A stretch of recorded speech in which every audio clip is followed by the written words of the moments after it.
Bismillahirrahmanirrahim. Assalamualaikum warahmatullahi wabarakatuh. Alhamdulillah nahmaduhu wa nasta'inuhu wa nastaghfiruh wa natubu ilaih. Wa na'udzu billahi min shururi anfusina wa min sayyiati a'malina.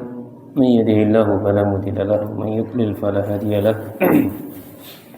Asyhadu an la ilaha illallah wahdahu la syarika lahu wa asyhadu anna Muhammadan abduhu wa rasuluh.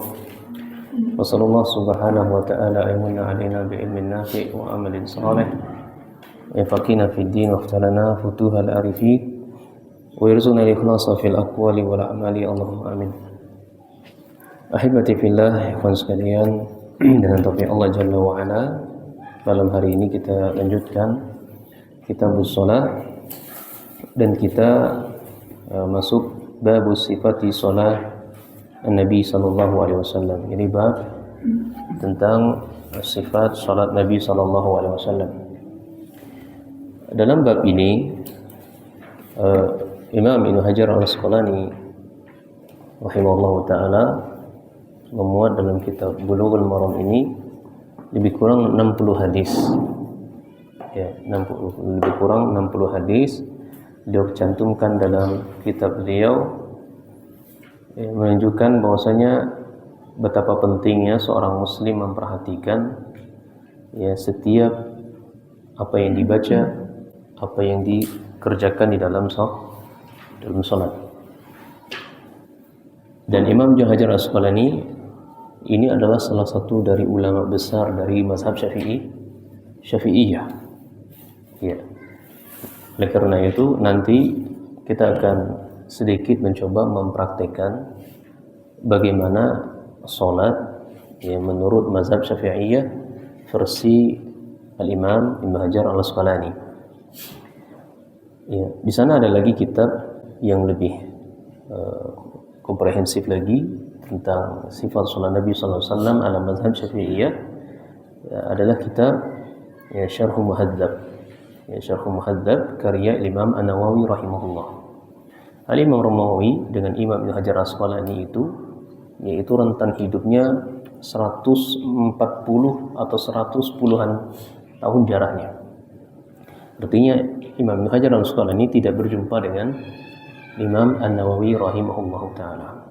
Kitab Syarh Muhadzab itu kitab yang paling besar termasuk kitab induknya dari mazhab Syafi'iyah. Ala kulli halin, kita mempelajari Bulughul Maram. Kalau kita mengamalkan hadis-hadis yang dalam kitab Bulughul Maram ini, maka sudah sangat tepat, sudah selaras dengan apa yang dilakukan oleh Nabi SAW ketika di dalam salatnya. Nah, para ulama menjelaskan bab sifat salat Nabi SAW itu maksudnya adalah kaifiyatus salat, tata cara salat Nabi sallallahu alaihi wasallam yang harus ditunaikan oleh seorang muslimin sehingga dia terpenuhi rukun-rukunnya, syarat-syaratnya, kewajiban-kewajibannya, sunnah-sunnahnya, makruhnya, hal-hal yang membatalinya atau hal-hal yang mengurangi pahala salat. Iya. Nah, untuk bisa melakukan ini, maka Nabi SAW telah mencontohkannya. Untuk bisa melaksanakan sholat yang baik dan benar, maka Nabi SAW sudah mencontohkannya, mempraktekkannya, sehingga para sahabat Nabi SAW itu sangat semangat menjalankan sesuai dengan apa yang dilakukan oleh Rasulullah SAW. Oleh karena itu, berangkat dari sini para ulama menjelaskan bahwa setiap ibadah itu harus terpenuhi dua hal. Yang pertama adalah al-ikhlas, yang kedua adalah mutaba'ah, mengikuti Rasul sallallahu alaihi wasallam. Artinya ibadah seseorang itu dibangun harus mencari wajah Allah, mencari keridhoannya, sehingga membawanya ke dalam surga yang luasnya seluas langit dan bumi. Tidak boleh satu pun dari ibadah kita palingkan kepada selain Allah, seperti kita ibadah mencari harta, kita mencari jabatan, mencari pangkat, dan yang semisalnya. yang kita inginkan adalah mengagungkan Allah, mencari keridhaan Allah. Sebagaimana Nabi Shallallahu Alaihi Wasallam disifati oleh Allah dan para sahabatnya ketika menjalankan sholat atau ibadah yang lainnya, mereka benar-benar mencari wajah Allah, benar-benar mencari keridhaan Allah Subhanahu Wa Taala. Dilihat dalam Quran surah Al-Fat ayat 29, Allah mengatakan Muhammadur Rasulullah walladzina ma'ahu asyidda'u 'alal kuffar ruhama bainahum. Muhammad itu adalah utusannya Allah dan orang-orang yang bersama mereka, ini para sahabatnya, asyidda'u 'alal kuffar ruhama bainahum. Mereka sangat ketika berjumpa dengan orang kafir itu menunjukkan sikap keras. Ya, artinya ketika dalam medan pertempuran, ya, dalam jihad di jalan Allah. Ruhama bainahum, akan tetapi berjumpa sesama kaum muslimin, orang-orang yang beriman, mereka sangat berkasih sayang, sangat lemah lembut. Kemudian dilihat dari sisi ibadah yang lainnya, tarahum ruk'an sujada. Ini kita melihat mereka, ini para sahabat Nabi Sallallahu Alaihi Wasallam atau Nabi Sallallahu Alaihi Wasallam, kita akan melihat mereka dalam keadaan ruk'an, ruku, wa sujadan, sujud, yabtaghuna fadlan minallah, mereka mencari wajah Allah semata. Kemudian waridwanan, dan mencari keridhaan Allah Jalla wa Ala.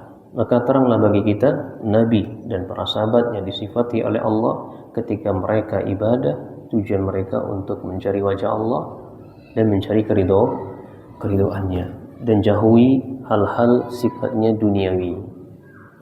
Nah, ketika ibadah tersebut tidak ada keikhlasan di dalamnya, maka ibadahnya tidak sah, tidak diterima sebagaimana Allah Subhanahu wa taala berfirman kepada Rasulnya, ya sallallahu alaihi wasallam, innamal a'malu binniyat wa innamal likulli imrin ma nawa, dan seterusnya dari hadis tersebut. Demikian pula dalam hadis lain, Allah tabaraka wa taala, ana aghna syuraka an yasyrik. Allah berfirman, saya, kata Allah, azat yang paling tidak butuh dengan tandingan apapun. Siapa yang man amila amalan asyraka ma'i atau asyraka fi ma'i, siapa yang beramal kemudian dia menyekutukan saya di dalamnya, ya, taraktuhu wa syirkahu, maka saya akan tinggalkan sekutuannya tersebut. Kemudian yang kedua adalah mutaba'ah kepada Rasul sallallahu alaihi wasallam. Ulama fikih dalam membahas ini, ya, di mana tidak mungkin seseorang mencontoh Nabi sallallahu alaihi wasallam atau mengikuti Nabi sallallahu alaihi wasallam melainkan beliau telah mengenal Nabi sallallahu alaihi wasallam. Kita mencontoh salat Nabi, puasa Nabi atau ibadah lainnya, melainkan kita sudah mengenal betul Nabi sallallahu alaihi wasallam. Oleh karena itu, kita jumpai para ulama fikih, mereka berbicara tentang sifat wudu, sifat sholat, haji dan lainnya, dari semua ibadah itu dalam rangka meneladani Nabi Sallallahu Alaihi Wasallam, sebagaimana cara Nabi Sallallahu Alaihi Wasallam berpuasa, sholat dan seterusnya. Oleh karena itu Nabi Sallallahu Alaihi Wasallam pernah bersabda, "Sallu kama ra'aitumuni usalli." Kalau kalian sholat, maka lihatlah sholat saya. Ya, artinya apa? Ketika kalian sholat, maka perhatikan, cross check, apakah sholat kita ini sudah sesuai, sudah meneladani sholatnya Nabi Sallallahu Alaihi Wasallam. Oleh karena itu, di kesempatan kali ini akan kita baca hadis-hadis yang berkaitan dengan, ya, sifat sholat Nabi Sallallahu Alaihi Wasallam. Tadi kita sebutkan ada berapa hadis yang dibawakan? 60. Sementara, ya, penjelasannya ini akan memakan waktu yang panjang, maka untuk sederhananya Anda langsung mempraktekkan saja agar ke-60 hadis tersebut, ya, sudah bisa kita pahami.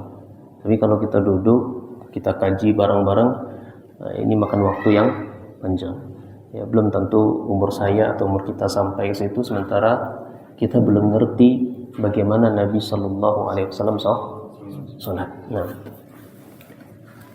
mungkin Anda butuh teman, ya, untuk bisa bantu nanti.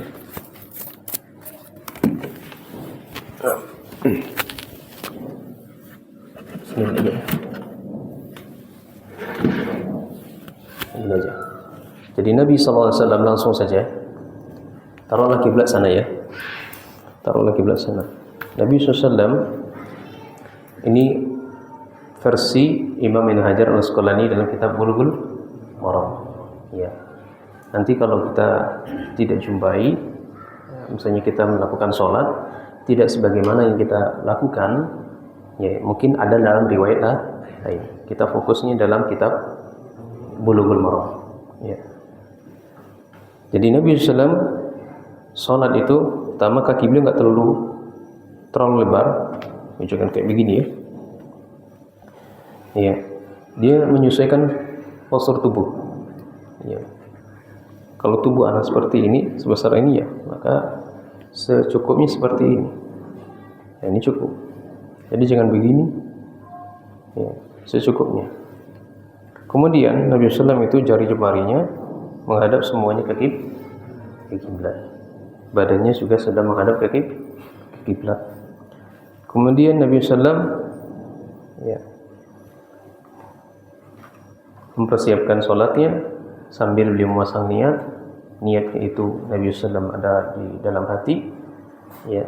Adapun di mazhab Syafi'i ya, yaitu tidak masalah untuk dilapaskan niatnya, tapi bahasanya lirih saja ya, bahasanya lirih itu kita dengar sendiri yang kita niatkan itu adalah sholat kita, sholat apa, kemudian ini adalah sholat wajib ya. Kemudian untuk Allah Subhanahu wa Ta'ala, dan niat itu adalah diucapkan, kalau mau diucapkan mau versi Syafi'iyah itu muqtarinan bil fi'li, yakni ketika kita berbuat ya, ketika takbiratul ihram Allahu Akbar. Jadi niat itu antara huruf hamzah Allahu Akbar ra ya, sampai disitulah niat di situ ya, untuk melafazkan niatnya ya.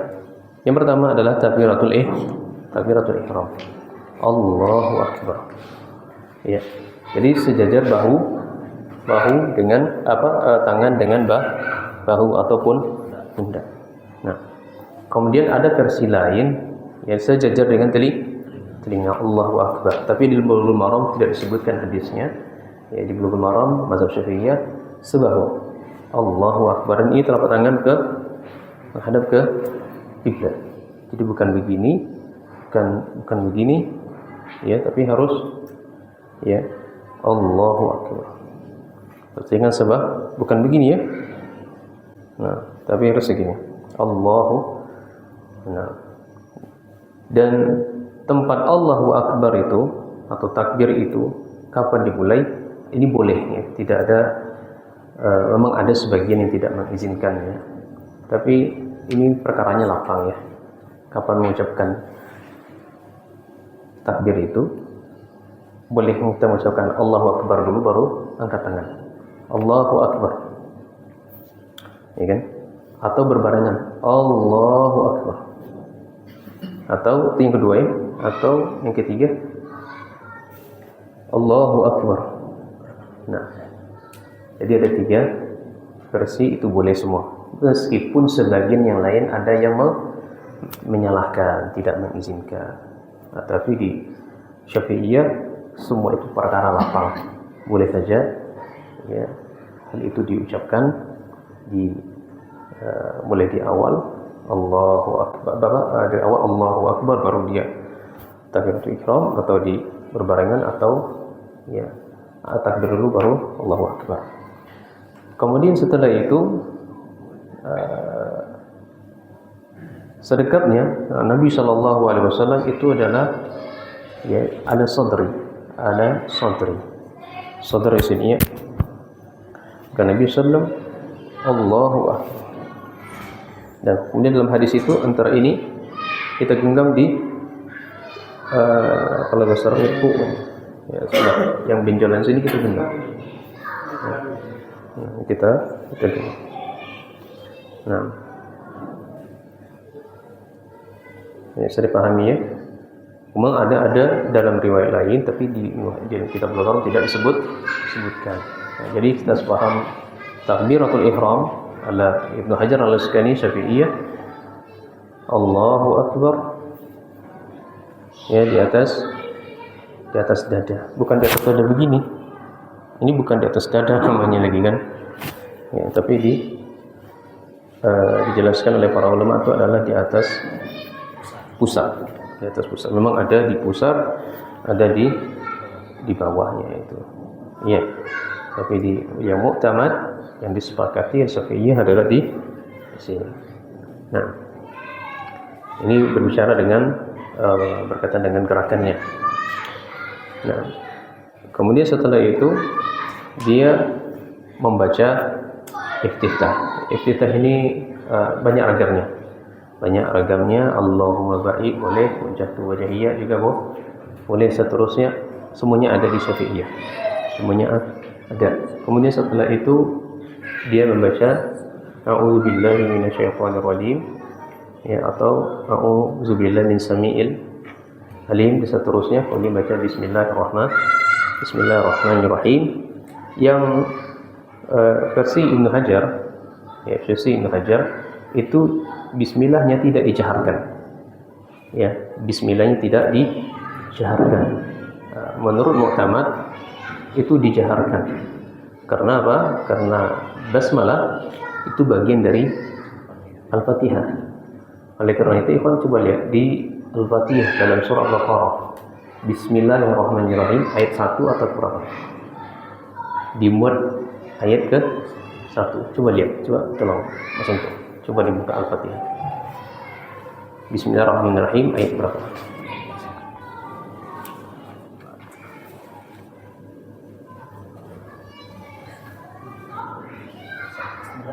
Satu kan? Satu. Coba versi Indonesia. Al-Quran Indonesia. Maksudnya cetakannya gitu.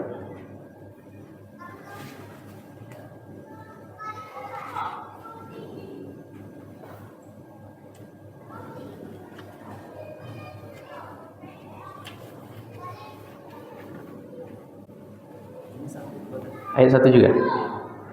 Benar ayat 1? Iya, cukup insya Allah. Jadi semuanya dalam Al-Quran, Bismillahirrahmanirrahim, itu adalah termasuk, ya, ayat pertama dari Al-Fatihah.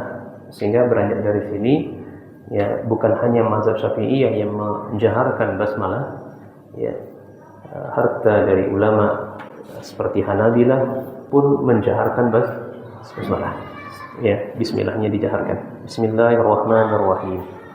Itu pun kalau ada sebagian saudara kita tidak menjaharkannya, tapi mereka bacanya sir. Nah, tapi di Ibnu Hajar atau al-mazhab Syafi'iyah, basmalahnya dijaharkan. Kemudian Iqra al-Fatihah, man lam yaqra bi Fatihatil kitab la shalah alaihi, atau kama qala Nabi sallallahu alaihi wasallam. Ya, kita membaca Al-Fatihah, ya, surah Al-Fatihah, siapa yang tidak membaca Al-Fatihah maka salatnya tidak sah. Oleh karena itu, ikhwan, untuk memastikan sholat kita sah, yaitu makanya yang menjadi imam itu pastikan orang-orangnya benar fasih, ya. Menurut kita ini fasih nih, maka kita yang berhak maju, ya, kecuali kalau di sana, kalau kita maju akan menimbulkan fitnah, ya, maka hal itu ditinggalkan saja, ya. Intinya Al-Fatihah adalah sesuatu yang wajib, tidak boleh tinggal. Ia adalah rukun dari rukun sholat. Setelah Al-Fatihah, Iqra' ma tayassara minal Qur'an, kata Nabi sallallahu alaihi wasallam. Ya, bacalah apa yang mudah bagi kalian dari Al-Qur'an, yang mudah. Ya, termasuk di situ Al-Fatihah yang mudah kita baca. Ya, ini yang mudah kita hafal. Demikian juga ayat-ayat lainnya. Kalau belum mudah, maka jangan memaksakan diri. Kadang Masya Allah, ya, macam-macam. Kadang orang imam itu dia membaca ayat-ayat yang panjang-panjang, ya kita nggak tahu namanya niat hati seseorang, ya, hanya Allah Subhanahu wa taala. Sebenarnya dia nggak mampu untuk mengucapkannya, melafazkannya, tapi memaksakan memaksakan diri. Nah, ini tentu berlebihan. Jadi baca saja apa yang mudah dari kita dari Al-Quran. Mudah kita kulhu, mudah kita anas, mudah kita apa ini, tidak masalah. Itu saja yang diulang-ulang pun tidak masalah. Dan jangan pernah kita mencela. Itu masjidnya masjid kulhu terus. Iya. Jangan. Yang mudah bagi dia seperti itu. Allah mudahkan dia seperti itu. Dia sudah berusaha menghafal Al-Quran, tapi nggak mudah baginya. Dan namanya maksiat segala macamnya, Allah mudahkan hanya itu, ya sudah. Ya. Maka kita sebagai orang yang tidak terlibat dari situ, maka jangan memaksakan diri masuk yang bukan ranah kita. Nah, jadi baca, setelah selesai maka dia baca rukuk dia. Ya. Allahu Akbar. Nah, rukuknya itu mengucapkan Allahu Akbar dan mengangkat tangan itu ada beberapa tempat. Ya. Pertama ketika takbiratul ihram, kemudian ketika rukuk, ya, kemudian ketika i'tidal. Ya. Jadi ihram, takbiratul ihram, balik dari rukuk, i'tidal, ya. Kemudian sujud tidak perlu untuk angkat tangan lagi. Kemudian ada tangan lagi tidak usah. Jadi yang untuk angkat tangan, pertama takbir Allahu Akbar, takbiratul ihram, kemudian ruku, kemudian bangkit dari ruku, ini disebut dengan i'tidal. Nah, ruku Nabi sallam, ya, yang pertama perhatikan ininya. Ini jempol ini, dua ini di bagian dalam lutut. Di bagian dalam lutut. Kemudian yang ininya merenggang. Ya. Nah, seperti ini. Kemudian kalau saya buat seperti ini, dia harus datar, punggungnya harus datar. Jangan mendongak, jangan ini, tapi coba. Anak sudah, kadang manusia itu masing-masing dari kita mungkin ada sakit pinggang, ya, atau memang tulangnya bengkok, ya. Jangan kita ketika melihat kawan kita dia nggak datar, nah itu belum sesuai sunnah itu nggak sesuai sunnah. Dia sudah berusaha, tapi dia memang bentuk tulangnya begitu. Sehingga Nabi SAW dalam riwayat itu ketika, namun sanadnya hadisnya dhaif, ya. Ketika Nabi SAW dalam posisi ruku itu, air dituangkan di atas punggungnya Nabi SAW, itu airnya tidak tumpah, saking lurusnya punggung Nabi SAW. Ya. Jadi, datar. Kemudian ini menjauh dari sisi lambung. Nah, tidak begini, tapi menjauh dari sisi lambungnya. Nah, ini harus ada yang coba praktek, karena banyak yang tidak bisa.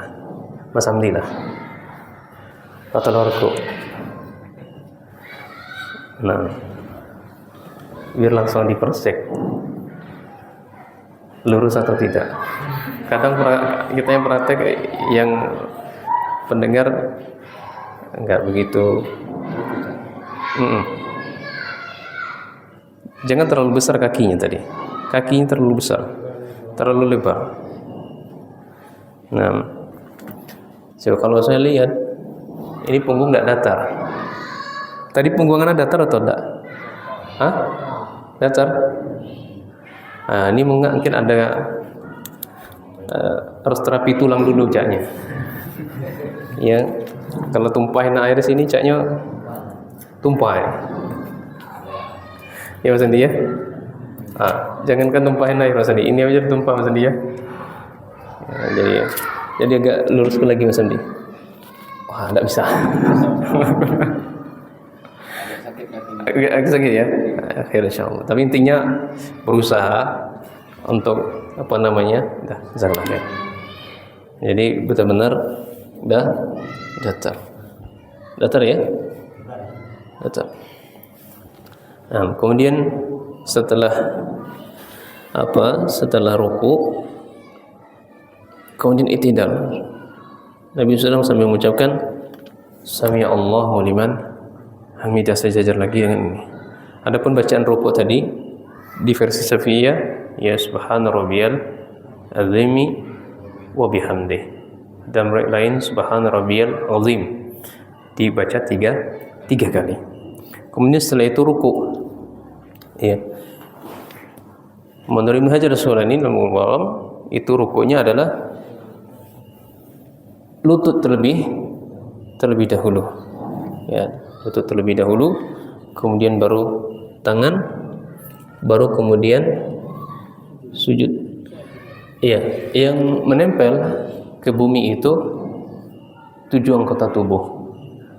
Ya, jidat, hidung, ini adalah wajib. Kemudian 2 telapak tangan, kemudian 2 lutut, kemudian jemari-jemari.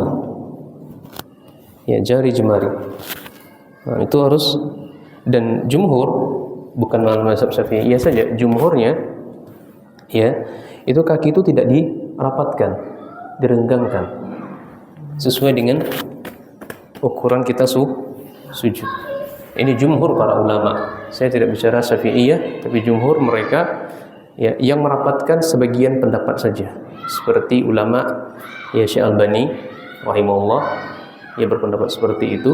Tapi jumhur seperti Imam Ibnu Qayyim dan mayoritas dari para ulama itu kakinya direnggangkan sesuai sebesar atau seukuran lutut. Ya, kalau lutut seperti ini maka seperti itu juga. Dan ini semuanya, usahakan semuanya menghadap jari jemarinya ke arah kiblat. Nah, dan ininya juga sejajar dengan bahu kita, ya. Ini semuanya sejajar dengan bahu. Sambil dia mengucapkan Subhana rabbiyal a'la wa bihamdi 3 kali, atau juga bisa dibaca, ya, doa-doa yang lainnya. Allahumma firli, atau doa apa saja yang untuk kemaslahatan dunia kita dan akhirat kita. Ya, kemudian setelah itu dia tasyahud, langsung, ya, tasyahud, kita langsung tasyahud awal saja. Nah, sebenarnya tasyahud awal itu adalah duduknya iftirash. Arah depan dulu saya lihatkan. Ini di kedua tangan kita di atas di lutut, bukan di sini, tapi di sini. Tidak merenggang begini, tapi rapat dan juga tidak renggang. Kemudian telunjuknya itu sejak dari awal membulat seperti ini, ya, membulat seperti ini. Kalau versi Syafi'iyah yang lainnya, seperti dalam, ya, kitab induk yang lainnya, itu yang disepakati tasyahudnya begini. Ini lebih utama, ya. Sebagaimana Nabi SAW ketika berisyarat asyhadu an la ilaha illallah, tidak begini Nabi, ya, asyhadu an la ilaha illallah, enggak begini. Memang kalau dalam Ibnu Hajar itu disebutkan ketika sholat yang begini, jempol ini dengan jari tengah itu membuat lingkaran. Ya, kita praktekkan sesuai mazhab Ibnu Hajar, versi Ibnu Hajar. Jadi beliau melingkar. Telunjuk ini begini. Itu sejak di awal sudah diangkat.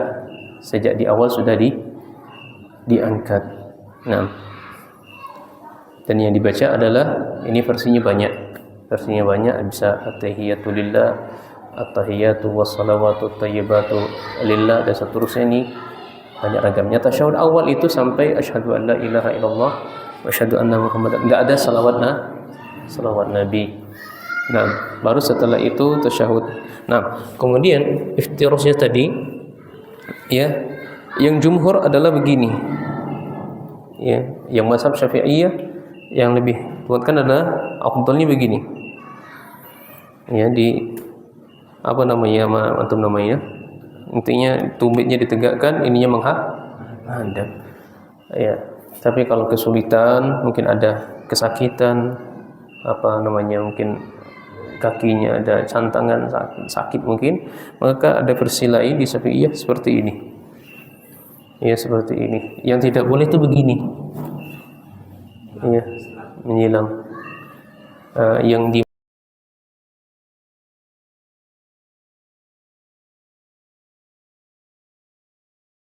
begini atau begini ya kakinya.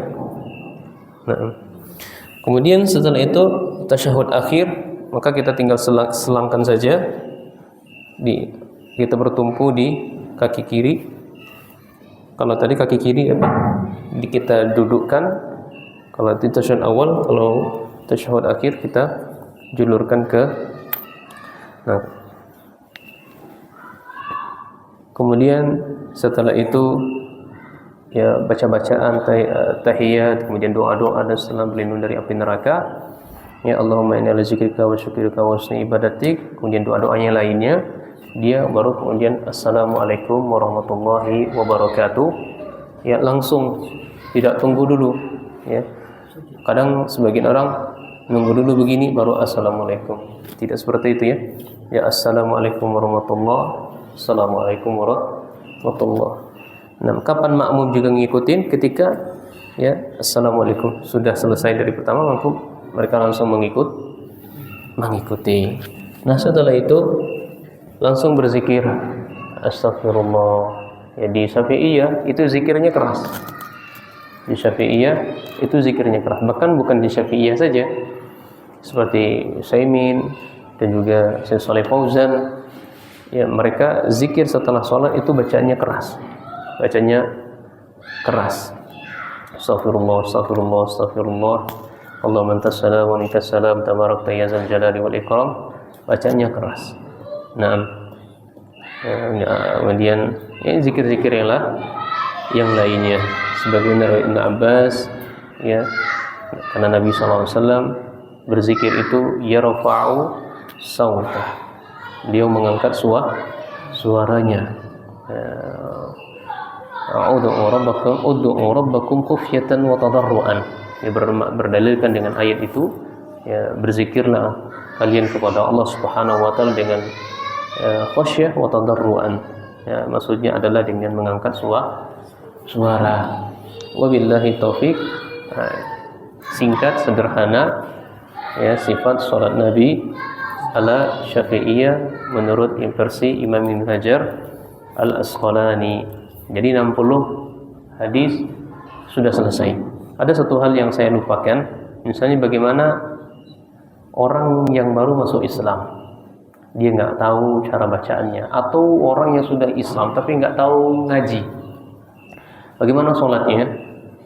Maka sholatnya apa yang dia bisa baca? Kalau dalam hadis itu disebutkan, dia mengucapkan ya subhanallah, alhamdulillah, wala ilaha illallah, wallahu akbar.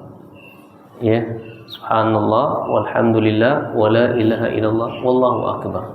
Itu terus yang dibaca ketika dia ya takbiratul ihram, Allahu akbar, kemudian dia nggak bisa baca Al-Fatihah, baca itu subhanallah, walhamdulillah, wala ilaha illallah, wallahu akbar. Ruku pun juga begitu, sujud. Intinya apa yang bisa dibaca sampai dia benar-benar mampu membaca Al-Fatihah, atau sampai benar-benar mampu membaca bacaan yang ada di dalam salat. Wabillahi taufik. Sudah waktu ya? Masih. Nah, kalau masih ada, kita ada kesempatan untuk membaca beberapa hadis. Nah, mereka minta tolong dibantu dibaca.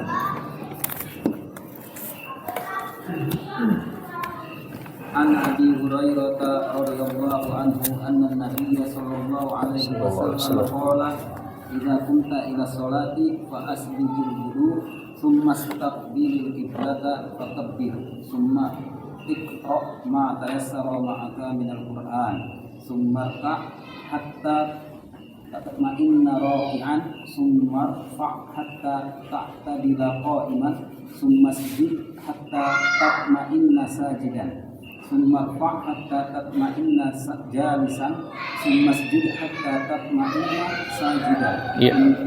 Langsung. An zalika fi salatika kulliha. Akhrajahu sab'atu wa lafzun lil Bukhari. Baik. Lanjutkan. Ibnu Majah. Ibnu Majah bisnadi Muslimin hatta tatma'inna qa'iman. Nah. Wa misluhu fi hadisi Rifa'ata bin Rafi'in inda Ahmad wa Ibn Hibban hatta tatma'inna qa'iman. Wa li Ahmad fa'akim sulbaka hatta tarji'al izam. Lanjut. Walin Nasa'i wa Abi Dawud min hadisi Rifa'ah ibn Rafi' innaha la tatimmu salatu ahadikum hatta yusbihal wudu'a kama amarahu Allah ta'ala summa yukabbiru Allah ta'ala wa yahmadahu yusniya alaihi wa fiha fa in kana ma'aka Qur'anu faqra wa illa fahmadillaha wa kabbirhu wa hallilhu walibni Dawud summa qra' bi ummil kitabi wa bima syaa Allah walibni Hibban summa bima syi'ta. Baik, Masya Allah. Ini hadis ini yang kita baca, ikhwan.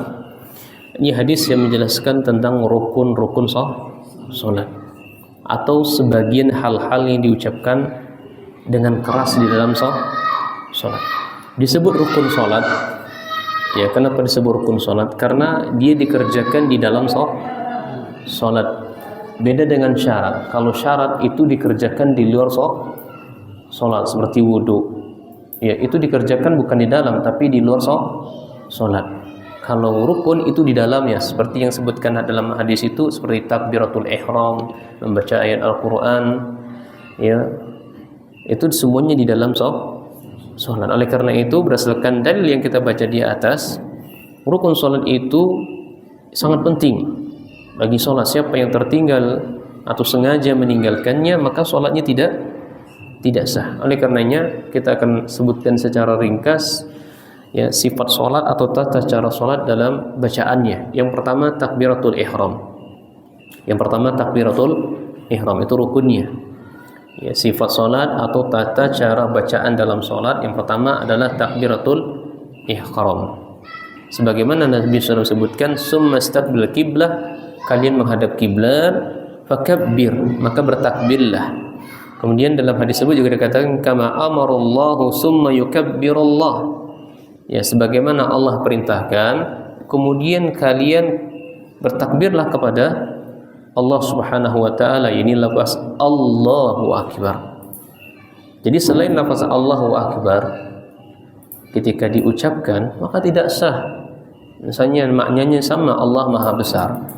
Seseorang mungkin dia bertakbir, dia mengatakan Allahu Ajallu, atau dia mengatakan Allahu A'zamu.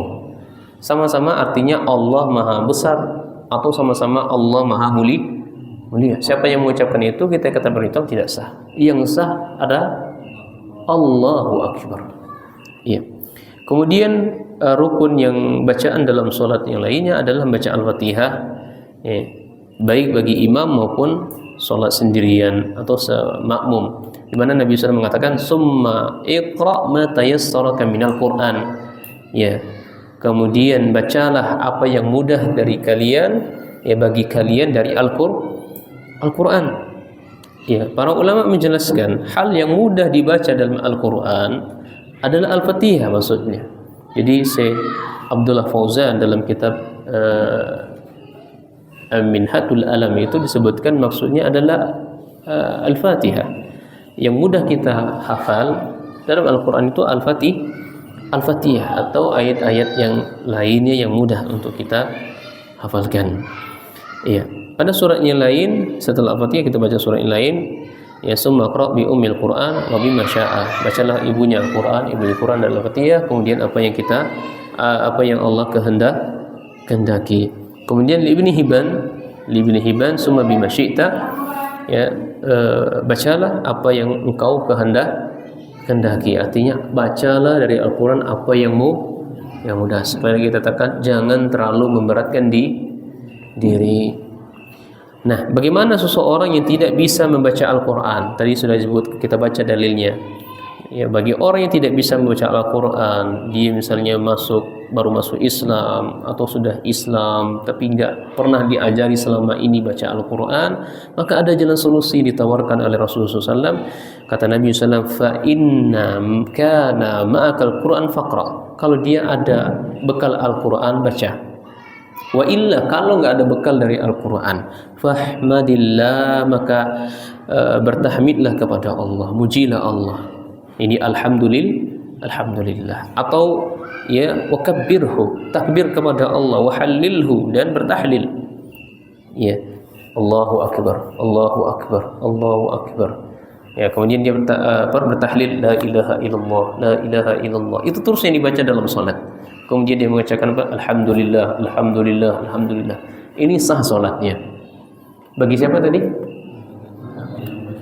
Nah, selain itu tidak sah. Jangan coba-coba. Ini dalilnya khusus, dikhususkan, tidak berlaku umum. Nanti sampai di rumah, oh ternyata boleh ya, hanya baca itu saja. Enggak, ini pendalilannya khusus. Kalau dalil khusus tidak bisa berlaku untuk umum. Itu dalam kaidah fikih mengatakan demikian.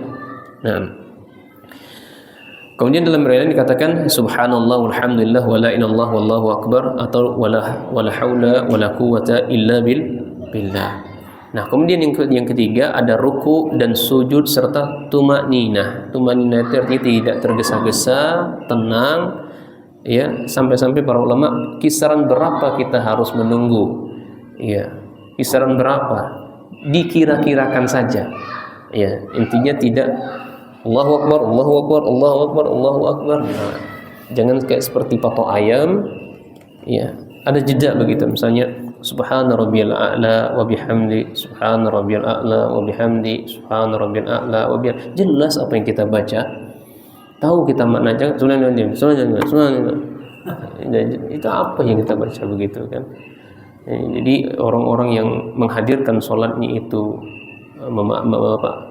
dia hadir dalam sholat itu, maka akan terbantu untuk khusyuk sebagaimana yang kita pelajari sebelumnya. Jadi tumakninah itu sangat penting. Dia rukun. Siapa yang tidak tumakninah maka sholatnya tidak sah sholatnya.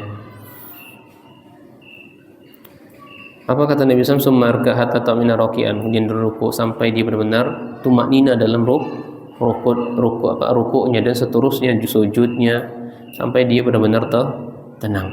Ya, sebagai penguat apa yang kita sebutkan beberapa dalil di atas, karena sebagian lain beranggapan tumakninah itu bisa ditinggalkan.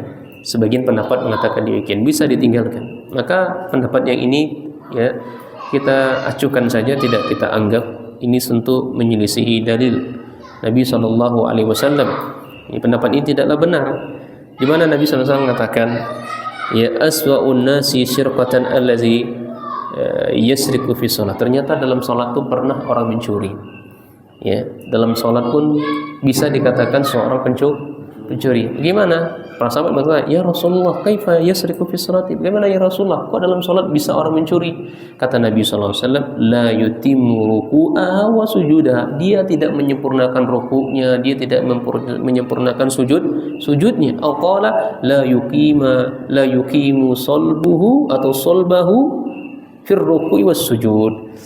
Karena ketika dia rukuk dan sujud, dia tidak tenang, dia tidak menyempurnakannya, punggungnya dia tidak lurus ketika rukuknya, ya, sujudnya pun juga dia tergesa-gesa. Artinya ya orang yang mencuri dalam sholat itu adalah orang yang tidak tumakninah dalam sholat. Baik, kemudian min sifati sholati Nabi SAW, kita akan lanjutkan termasuk dari sifat sholat Nabi SAW. Nah, baca hadis selanjutnya. Dari Abu Hurairah. Bukan, an Abi Humaid lagi. Lanjutan. Iya, lanjutannya. Wa an Abi Humaid As-Sa'idi radhiyallahu anhu, dia berkata, wa'aitun nabiyya sallallahu alaihi wasallam idza kabbara ja'ala yadayhi hadwa mankibayhi wa idza raka'a amkana yadayhi min rukbatayhi summa nasara dhahrahu fa idza rafa'a ra'sahu tawa hatta ya'uda kullu faqarin makanahu fa idza sajada wada'a yadayhi ghayra muftarisin wala qabidihima wastaqbala bi atrafi asabi'i rijlaihi qiblatan wa idza jalasa fi ra'ataini jalasa ala rijlihi yusra wa nasabal yumna wa idza jalasa fi ra'atil akhirati qaddama rijlahu yusra wa nasabal ukhra wa qa'ada ala maq'adatihi. Akhrajahu enggak ada. Dan akhrajahul Bukhari. Baik, dalam hadis ini ikhwan, enggak usah kita terjemahkan, nanti waktunya cukup. Hadis ini adalah hadis yang dibawakan oleh sahabat Abi Humaid As-Sa'idi rahimahullah. Beliau sampai-sampai dalam riwayat mengatakan, saya adalah orang yang paling ngerti bagaimana sholat Nabi SAW. Sampai beliau mengklaim kayak begitu, menunjukkan apa? Selain dari sahabat lain tidak ada. Saking beliau melihat secara detail gerakan bacaan sholat Nabi Sallallahu Alaihi Wasallam. Sehingga dalam hadis ini kita dapat kesimpulan bahwa dalam apa yang beliau sampaikan, yang pertama sifat takbiratul ihram Nabi Sallallahu Alaihi Wasallam. Ya, Nabi SAW ketika takbiratul ihram benar-benar baca Allahu Akbar. Iya, Allahu Akbar. Baru setelah itu beliau mengangkat kedua tangannya sampai lurus dengan pundak sebagaimana yang kita sebutkan tadi. Kemudian tempat-tempat untuk angkat tangan kita sudah sebutkan tadi. Disyariatkan angkat tangan kapan? Ketika kita ruku, ketika bangkit dari ruku, kemudian tasyahud awal. Naam. Atau bangkit lagi dari sujud. Nah, poin yang kedua, sifat ruku Nabi SAW. Kalau rukuk Nabi SAW kita sudah sebutkan tadi. Beliau rukuk memegang kedua lututnya dengan dua tangannya, seakan-akan beliau menggenggam keduanya. Ini menggenggam lututnya dengan jari jemari. Jemari kedua tangannya ini itu dia bagian dalam lutut, kemudian kedua lengannya agak menjauh dari tubuh beliau.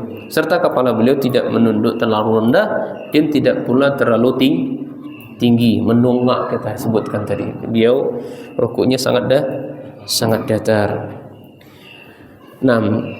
Sebagaimana yang disebutkan lam yusawwib ra'sahu wa lam yuqni'hu. Ini namun hadis ini dalam riwayat lain Nabi sallallahu kana idza raka'a law ja'ala alaihi qadahan ma'in la yastaqar. Apabila Nabi SAW merukuk, seandainya air dituangkan di atas punggung beliau, niscaya air itu tidak akan pernah jatuh saking ratanya punggung. Namun hadis ini didhaifkan oleh para ulama karena di dalamnya ada namanya Muhammad bin Sabit. Dan ada Muhammad bin Sabit ini adalah orangnya yang lemah sehingga hadisnya tidak diterima. Kemudian yang ketiga, sifat dalam hadis disebutkan sifat i'tidalnya, sifat atau bangkit dari ruku ya. Beliau mengangkat kepalanya dari ruku, berdiri hingga tegak, benar-benar tegak sampai tulang belulang beliau kembali seperti semula. Jangan Allahu Akbar belum sempurna langsung rukuk lagi, jangan. Kita kan banyak lihat begitu ya, sami Allah liman hamidah, Allahu Akbar. Jadi sami Allah liman hamidah, tenang dulu sampai benar-benar posisinya lurus kembali, baru kemudian ya rukun berikutnya. Yang keempat dalam hadis ini disebutkan sifat sujudnya Nabi SAW. Beliau meletakkan kedua tangannya tanpa menaruh dua lengannya ke tanah. Ya, seperti anjing ini, seperti anjing. Anjing lihat ya. Kita lihat banyak itu. Jadi dia harus menjauh dari lambung beliau. Kemudian dalam hadis itu juga disebutkan ada 7 anggota